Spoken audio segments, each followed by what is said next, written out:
Good morning, everybody. Let's come to order. Go ahead and find a seat, and if there are others outside, please encourage them to come in. It's my privilege to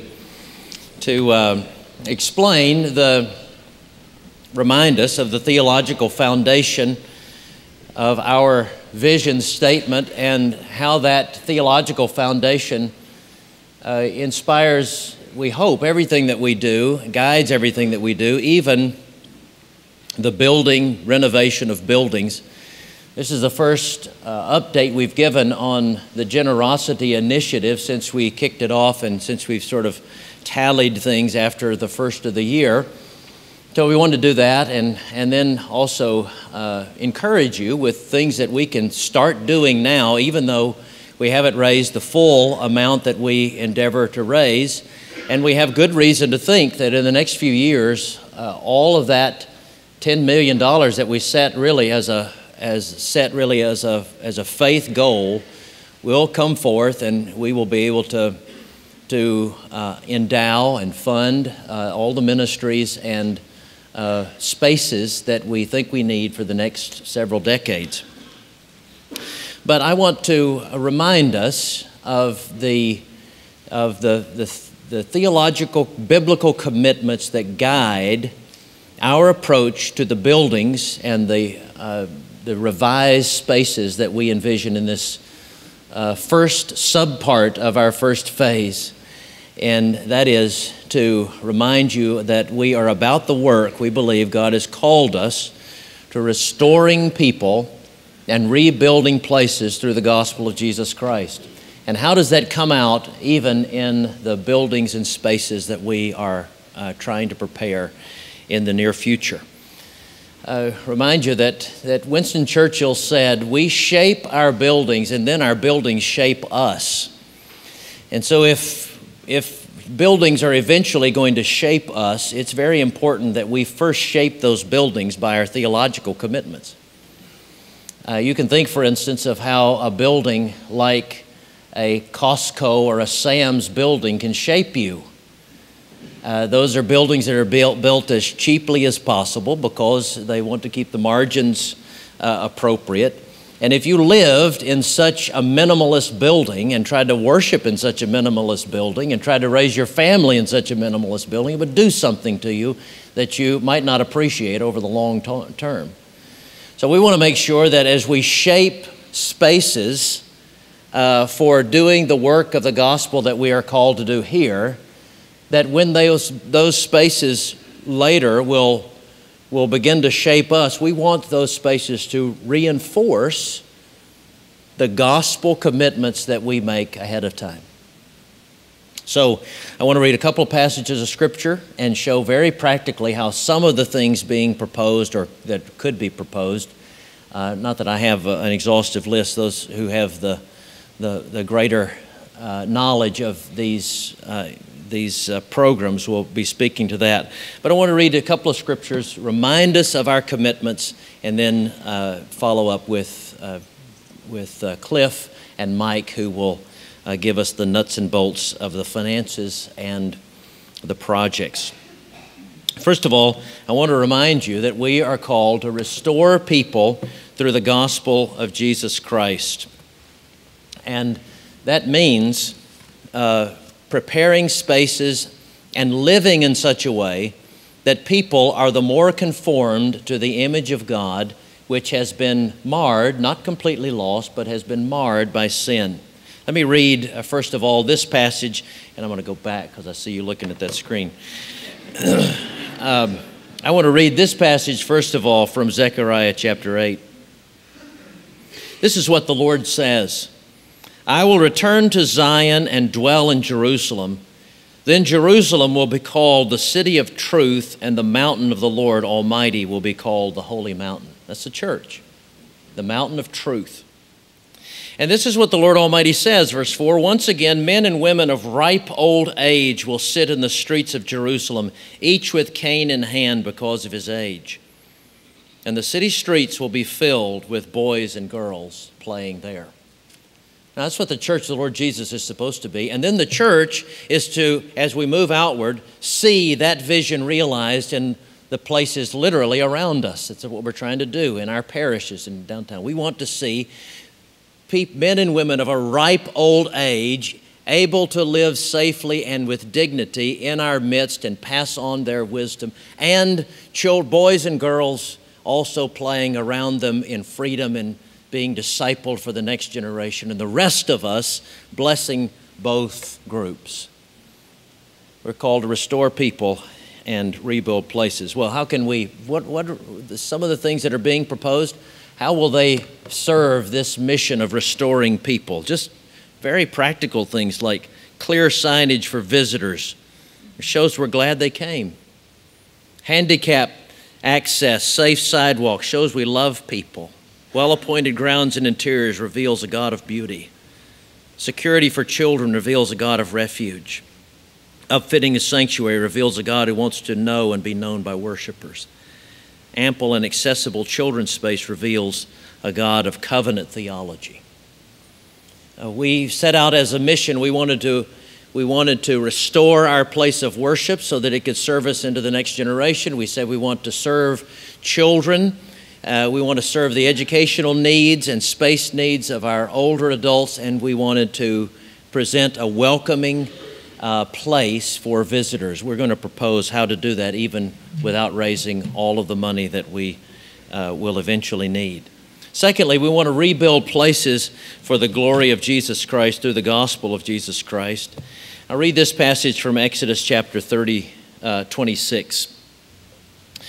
God says, make a curtain of blue, purple, and scarlet yarn and finely twisted linen with cherubim worked into it by a skilled craftsman.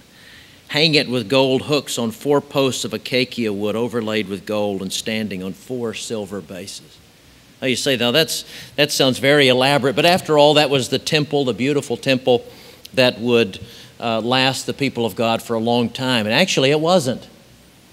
That was a description of the curtain that was to be hung in the tabernacle, the tent that was going to wear out and be thrown away.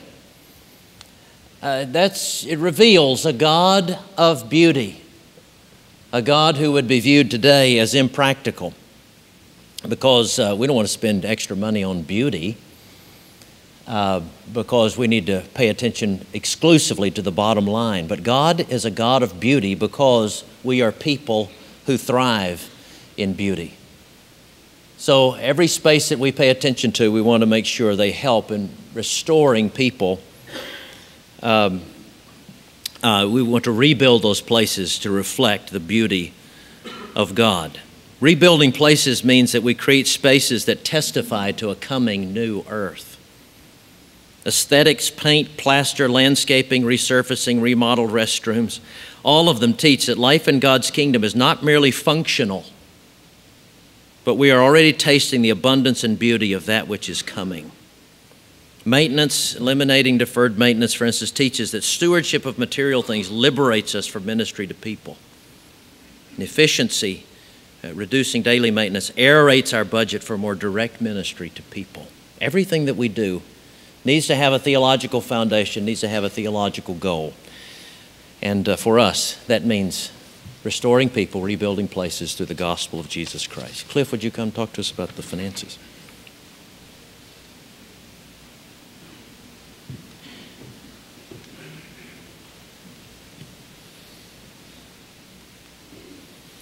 About this time last year, we started planning building GeneroCity, which in the life of this church is probably the largest initiative that this church has ever seen in the 200 years history of our church. And we didn't want to focus just on the sticks and bricks part of it.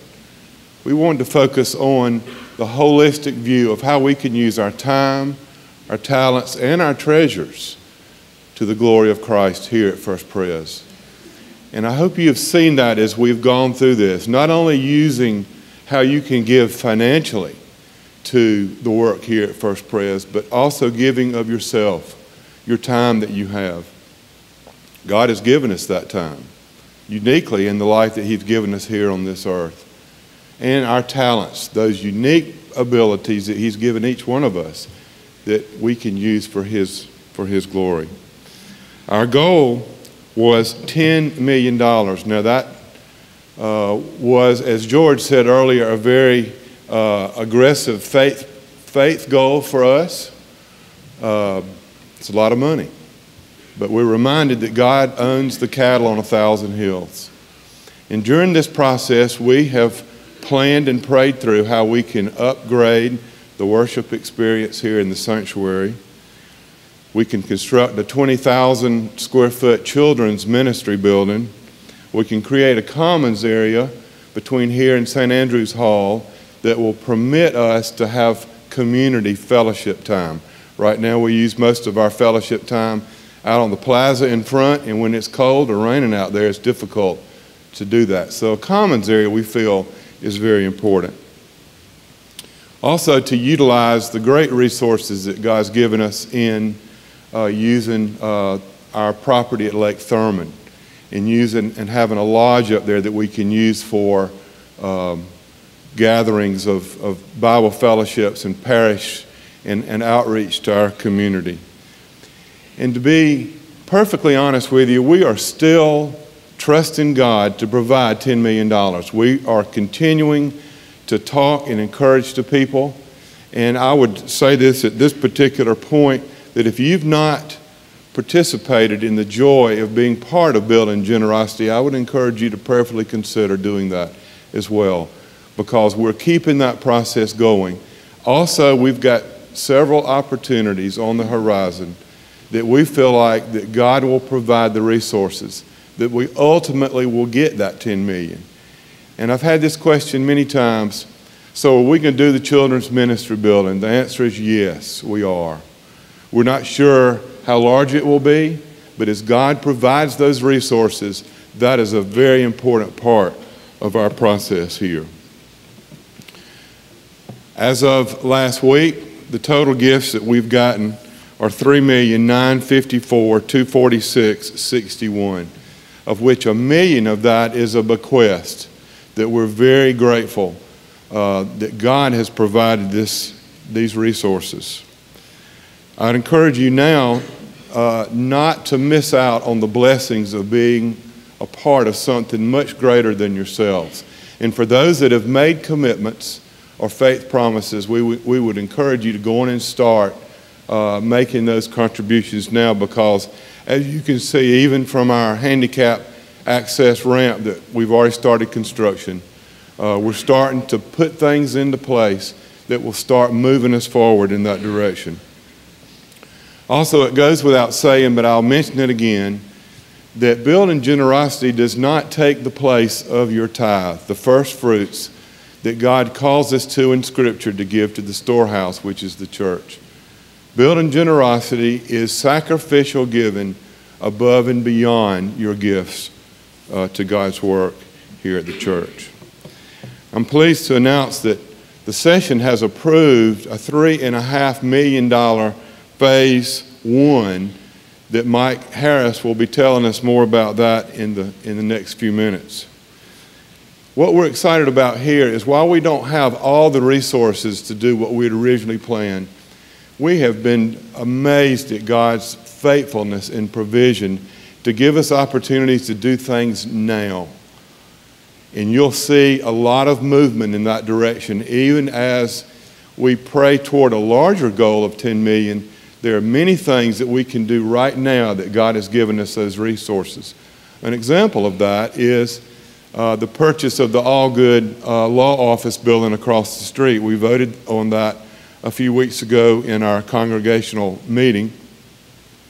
That's going to give us immediate access to Reese Hall East being available for children's ministry space that we need so desperately. Matter of fact, the closing of that property is going to be next week. And that is something that we did not expect. It's interesting how we have worked through plans, but God has changed those plans according to what He would have us to do. And that Allgood building was not in our plans. And He amazingly provided that as a wonderful resource. So over the next 16 months, we're trusting God for an additional $500,000 as we move forward into our building generosity process.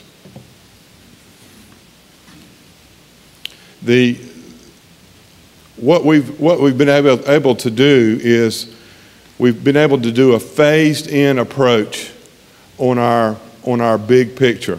We're going to do the sanctuary renovation, and Mike will tell you about that in a few minutes. We'll be doing nursery and children's ministry spaces. We'll be doing upkeep and renovation of current buildings around our entire campus. But most importantly, as George has mentioned, we're planning for the future.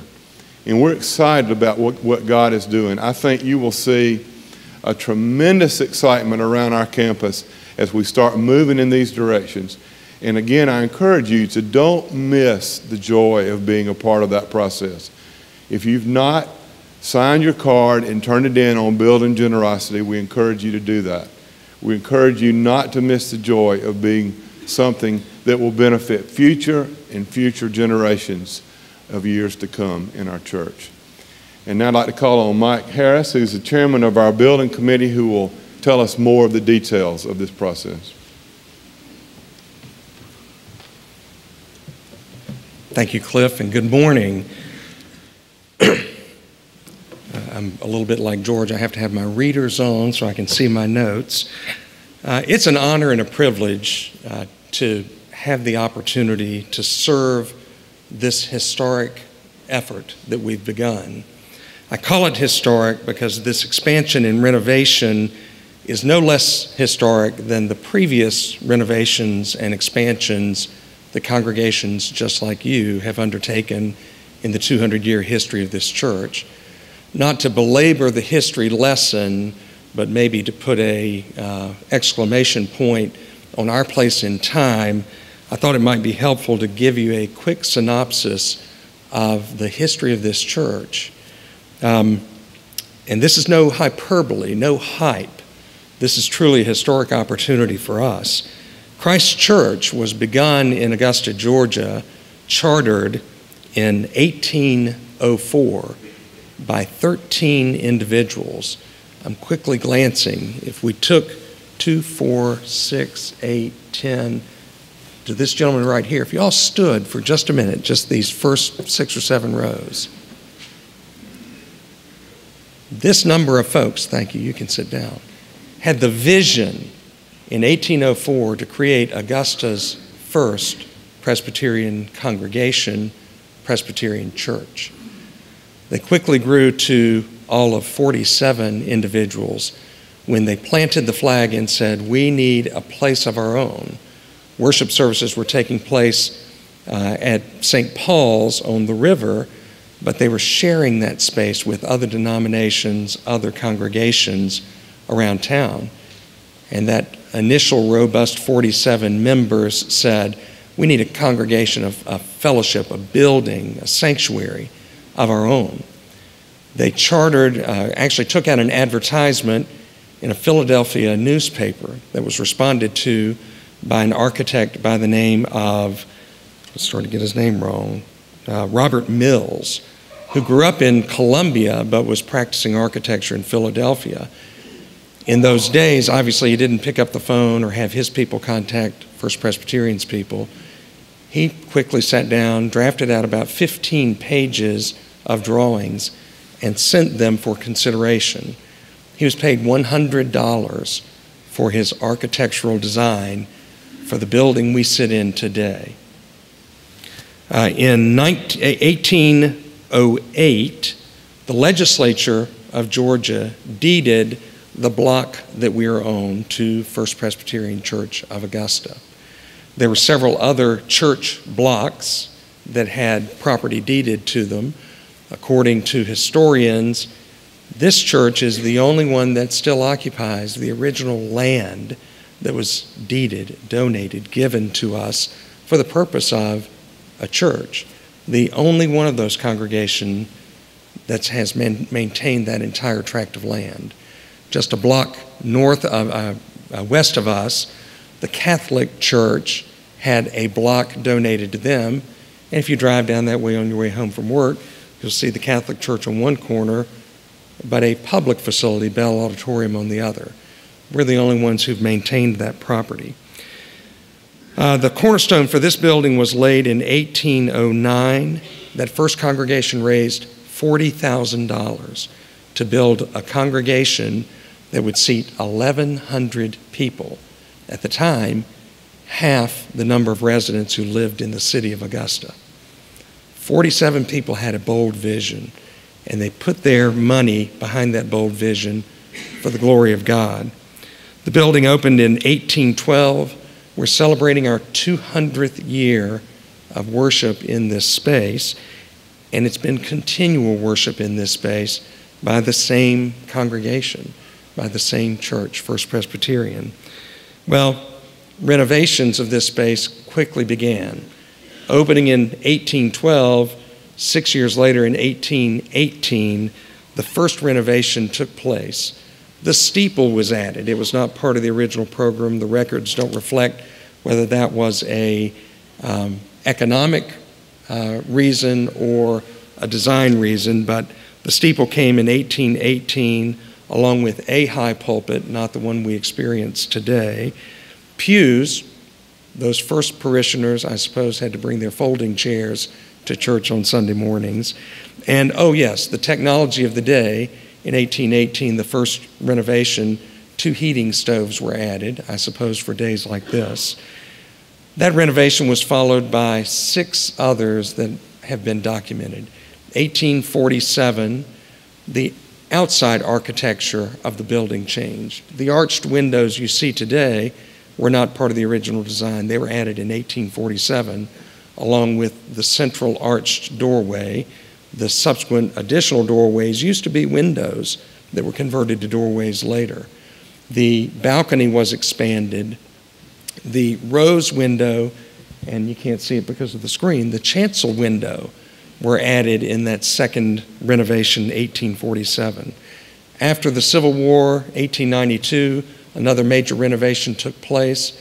Some of that was to take care of damage and changes that had been made to the sanctuary as a result of the Civil War. We were a hospital taking care of wounded soldiers during the Civil War. During that renovation in 1892, the side balconies were removed and the main balcony was extended. They also added the choir loft in behind, added a few other modern amenities like lights and heating. That was followed by 1927, 1949, and again 1988, various renovations to this same building, this same sanctuary that's been here for over 200 years. It's been said by the historians that the only remaining element of the original Robert Mills design are the 2 circular stairwells in the back that lead to the balcony. Parents of young children, next time your children are treading on those stone steps, stop them, remind them that those stairs have been there for 200 years. They were installed when Thomas Jefferson was President of the United States. They've been tread on by dignitaries and commoners like us for over 200 years. A President of the United States, Woodrow Wilson, probably tread those stairs during his formative years here. Well, with all those expansions, there have also been 5 expansion projects. The renovations, I should say, we've had 5 expansion projects. The sanctuary stayed as the only building on this lot, this block that we own, until 1884. The sanctuary, of course, was used for worship, but it was also the only educational space that was here. The Telfair building, which no longer exists on this property, was built to the west, used to stand about where St. Andrew's Hall stands now. It was the first education and administrative space on the campus. That was followed by Bell North, which is the building immediately behind the sanctuary, in 1951, Reese Hall East in 75, Reese Hall West, 1976, and St. Andrews in 1977. It's been about 35 years since an expansion on this campus has taken place. Certainly congregations before us have expanded our ministry with property and building acquisitions across the street. Why is any of this important? Well, all of the construction, renovation, expansion on this campus has been there over the years to facilitate the ministry of this church, this congregation. Now it's our time to act. We're the link to the past, benefiting from the vision and leadership of the congregations that came before us, but we're also the link to the future, being the benefactors for the congregations that will come after us. It's our job to continue to propel this ministry into the future. Could it be done without renovating this lovely sanctuary or adding additional spaces? Yes, it likely could. It would mean we'd have to sit on each other's laps. We'd probably have to send our children to other places to worship while we cram in more adults in this space. And it would be certainly less than optimal. And in an era where increasingly technology, those early technologies like heating, stoves, and lighting, has the opportunity to enhance ministry, we'd miss out on those opportunities. We think it's important to embrace those opportunities as we go forward. God is in the midst. Our original vision was, as Cliff indicated, a bold vision. I've had a number of folks look at me and say, "You didn't really think you were going to get there, did you, at 10 million? And without flinching, I look them back and say, absolutely. And I honestly believe we will get there. God saw fit not to get us there in quite the speed we had hoped. I'm a planner at heart. I think that's part of the reason I was asked to step into this role. And as Cliff indicated, we're on our third or fourth vision of how to move this program forward, and we're calling it phase one. I think phase one is still up there. That's where we are, and we're going to talk about what that phase one entails to do. And today, first thing I want to do is recognize and appreciate those who have, through GeneroCity, committed time and their personal energies and expertise to this planning effort. We have a building committee, a cross-section of our congregation that we've called together. We've had our orientation meeting, and we're beginning our work in earnest now that this phase one vision has been approved. These folks will be committing a significant amount of time and energy over the course of the next 2 years to represent you as we move these efforts forward. So I want to provide a public thank you for these who volunteered. In addition, Todd Brown, who represents R.D. Brown Construction, he may be in here, and I hope I'm not embarrassing Todd, but Todd's put a lot of time and energy volunteering his expertise to help us establish these initial budgets with the hope and vision that we're targeting our expenditures appropriately. So, the building committee's charge is to plan thoughtfully in light of current resources. And what I mean by that is we've taken the resources that you, the congregation, have provided, we've taken our original vision, and we've tried to think of the most strategic way to allocate those resources to, if I can use the term, get as much bang for the buck as we can and preserve the opportunities, the needs for the future as additional resources roll in. We're charged to invest wisely. I once heard a contractor say, there is no limit to what you can spend on a building project. Anyone who saw the images coming out of Baghdad after Saddam was overthrown, the palaces that he created, frankly, for his own enjoyment, and the excess, the wretched excess, the money that was spent just to serve his own ego, I think that is an example of the fact that we could spend unlimited resources. If Brother Bill Gates walked through the door today and gave us a blank check, what would we do with unlimited resources? My hope would be we would resist the temptation to go overboard with amenities and accoutrements that really would have no material meaning and benefit to the hearing, preaching, teaching of the Word. We've been charged to renovate the sanctuary to enhance worship, morning, noon, and night, to create and enhance spaces for our children's and nursery ministry, consolidate our Sunday activities to this campus. For any of you who have ever had to cross the railroad tracks on Sunday morning to go to the old medical college, and some of us old-timers who remember spending time in Sunday school classes over at the Civic Center, we're trying to incorporate all of our activities on Sunday morning to our own campus. Part of that is because if you've ever frozen to death over in the old medical college because the heat doesn't work, or burned up in the summer because the air conditioning didn't work, it's not a very conducive environment for learning about God and going out and ministering in His name. But also importantly, to a point that George made earlier, bringing those activities to our campus brings those economic resources back to our campus. Instead of spending $12,000 a year to rent the old medical college, let's keep that $12,000, enhance our own campus. Ultimately, our final charge is to serve the mission and our own people.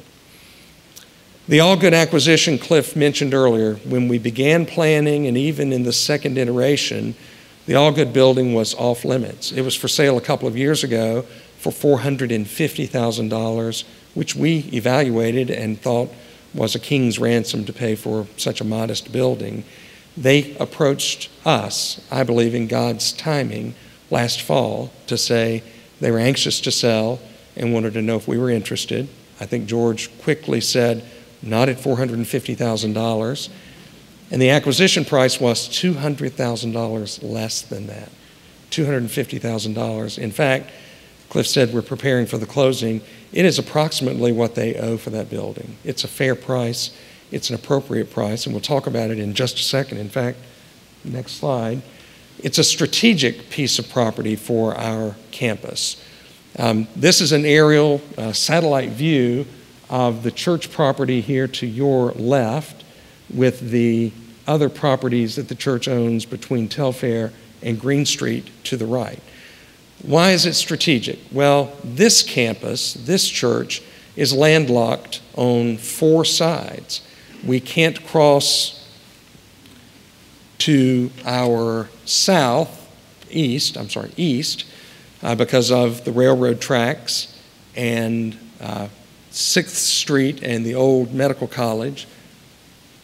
To the south, the Civic Center parking lot abuts our property, and there's actually the driveway in is still a public street, so we're unable to expand behind us.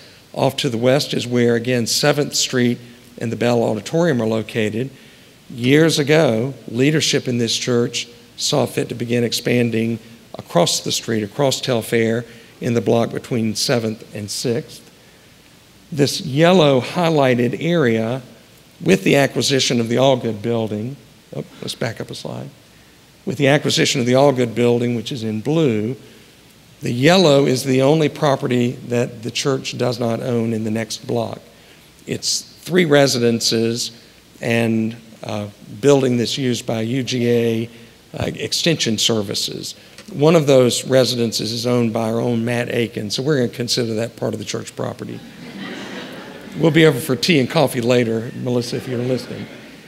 Strategically, the addition of the Allgood property, those properties don't come for sale very often, and to have the opportunity to acquire it, but more importantly, to make it useful, was timely. It was God's timing. With the acquisition of the Allgood building, before we made a decision to buy it, simply because it was available, we asked the question, if we bought it, what would we do with it? It's currently offices. We went and took a look at it, and we assessed it for office space. Chris White, our director of church operations, and I spent an afternoon basically putting a puzzle together of where folks currently office on the campus, and if we were able to design it optimally, where should they or could they office. And the fact is, we would be more efficient if we changed how folks officed currently on the campus. The acquisition of the Allgood building provides us that opportunity. We'll have senior ministry support staff on the lower level, our audiovisual production areas on the lower level, on the upper level, senior ministerial staff and planning areas. That offloads staff from Reese Hall East, which originally was designed not as office space, but as educational space, to allow us then to immediately address our burgeoning children's and nursery ministry.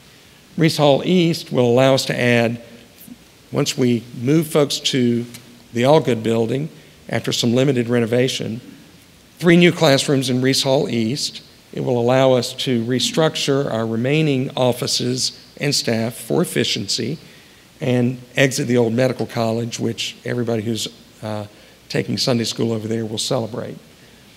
We've put a little money in our budget for our Green Street building, the 2-story building, which historically has housed our MCO ministry, CO, Campus Outreach Ministry, and our youth ministry in the upper level.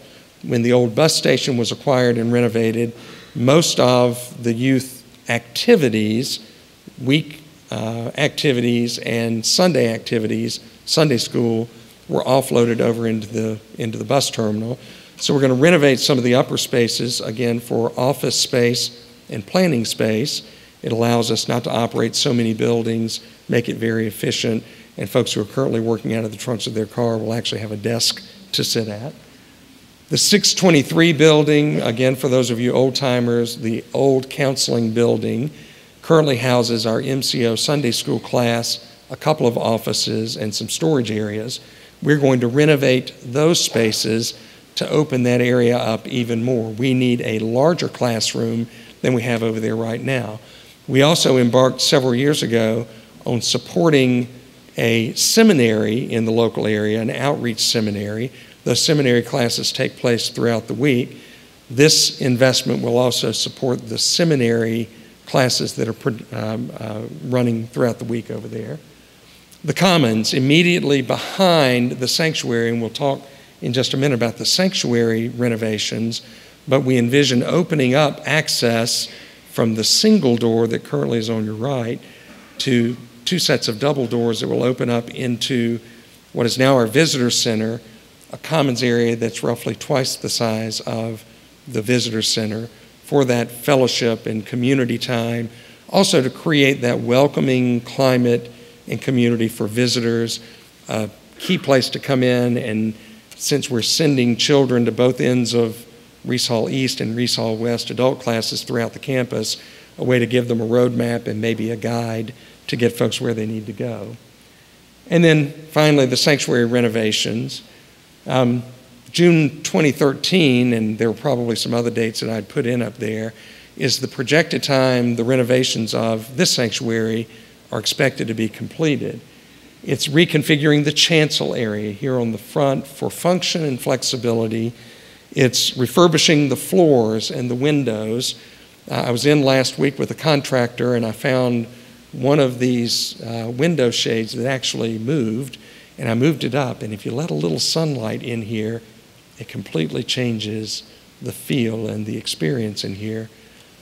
These window shades, shutters, are going to come down and will be replaced by movable shades. So if we need it dark for a slide presentation, we can make it dark in the afternoon, evening, in the summer, when the western sun is setting. We can close them to provide some shade. It'll change that experience. We're going to refurbish the floors. Underneath this carpet is the original heart pine flooring that was installed 200 years ago. As you walk through these doors, you see where some of that floor has been refurbished. We're going to refurbish all of these floors. Why? We've had an audio study done, an acoustics study done. We want to enhance worship by improving the music that's played, the spoken word. In the old days, before there was any amplification, the pastor had to stand up and shout and project the voice. And for many, that wasn't enough. I promise you, I've been charged with having to promise you, and we have to deliver on this. When you come back in for that first worship experience, I promise you the sound is going to be materially different. I understand what that means. I'm excited about it. For those of you who maybe think it's okay the way it is today, you'll understand in the aftermath how much better it's going to be. And it isn't better for the sake of being better.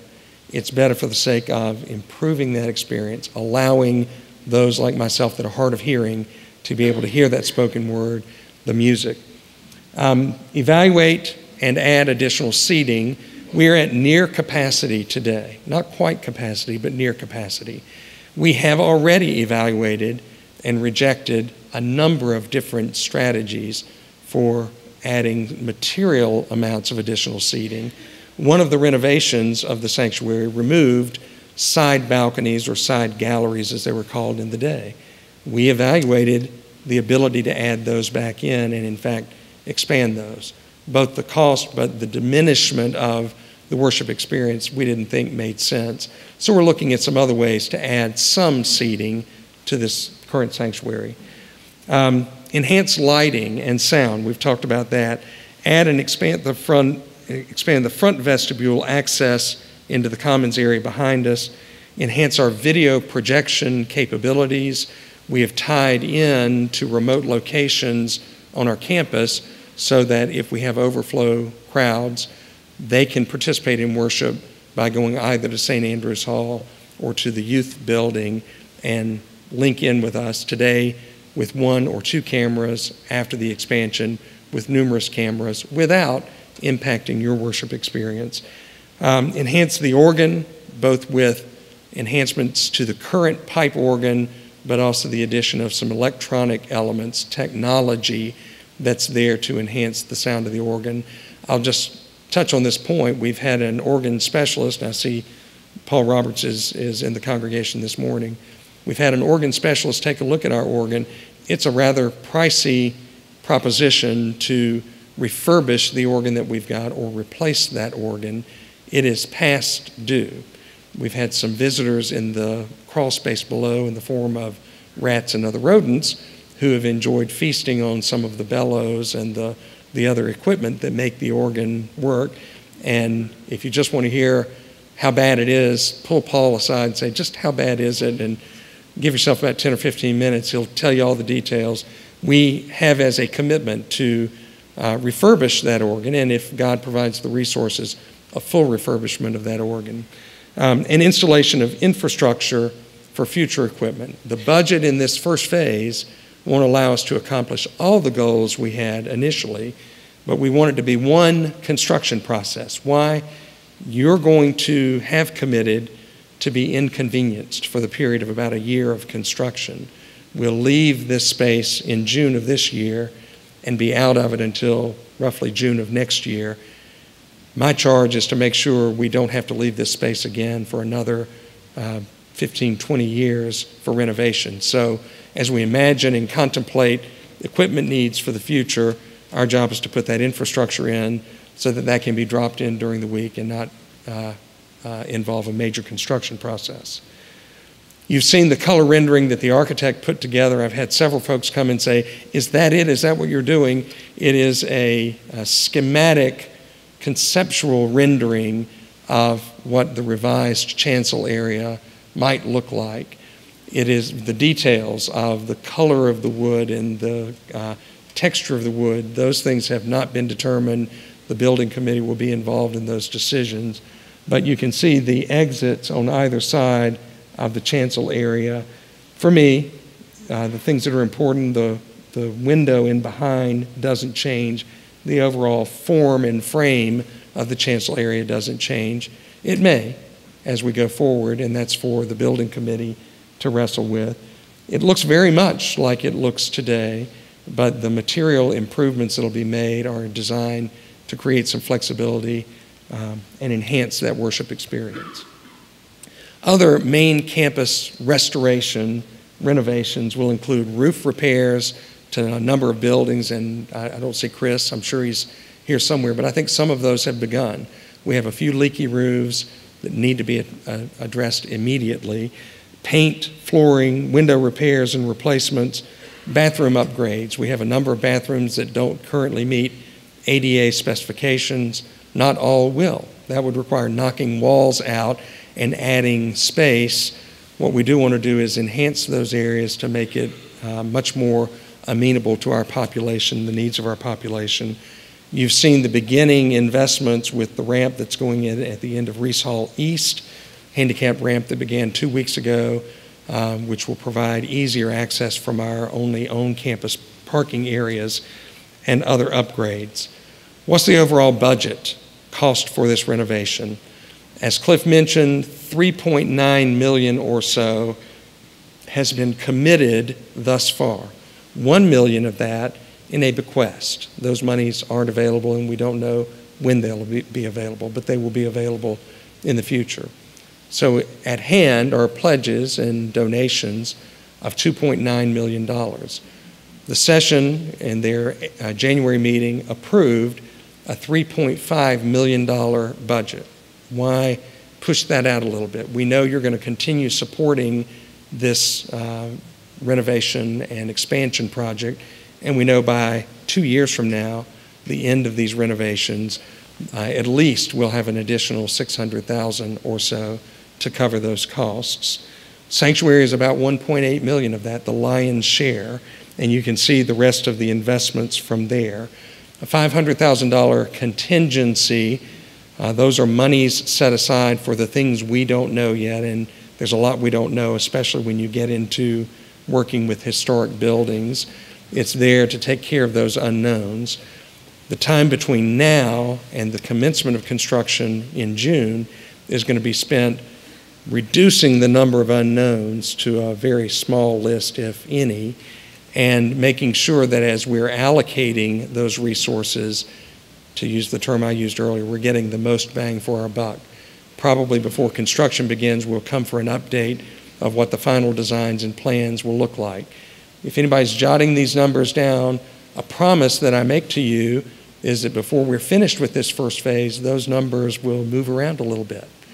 Until the session authorizes additional expenditures, we won't exceed $3.5 million, but how we allocate those will be driven by the continued planning and certainly by the needs. In closing, I'll say that this revised phase one, without hyperbole, is really God's vision in God's time. Had we raised all the money that we had set out to raise, we would have this glorious new 20,000 square foot children's ministry building immediately behind Bell North, but that building likely wouldn't have opened for about 2 years, and we have needs now. This revised plan puts us in a position to address, to a limited degree, those immediate children's ministry needs, move out of the old medical college, and at the same time continue to raise money for the children's ministry building. Are we committed to bringing that children's ministry building online? Yes, absolutely. The sooner the better. There's some value in consolidating construction activities under one contractor, one contract, one building time frame. We had the option to hold the commitments that you've made until we raised all the resources. We didn't think that was the appropriate thing to do. I believe, personal opinion, before we finish the plans that we've laid out for the first phase, some, if not all, of the resources necessary for the second phase, the children's ministry building, are going to flow in, and we'll be back celebrating with you God's provision as we move that effort forward. $10 million versus $3.5 million. I'm convinced in the not too distant future we'll be celebrating God's provision of the $10 million number and the ministry opportunities that'll be provided by that. It's historic what this congregation has done and is doing and is going to do in the immediate future. Of the 5 expansion projects, 7 renovation projects, as Cliff mentioned, this is the most bold plan, the largest funding capacity, the largest area expansion in the church's history. It's warranted, it's justified by the growth we've experienced and, frankly, the relative wealth that this congregation can bring that previous congregations haven't. Keep this effort in your prayers. Keep the building committee and my service in your prayers. Be excited. It's in the aftermath of this, even though we'll have to endure some inconvenience in the aftermath of this, it really is going to be a joyful time for this congregation and the folks who will come after us.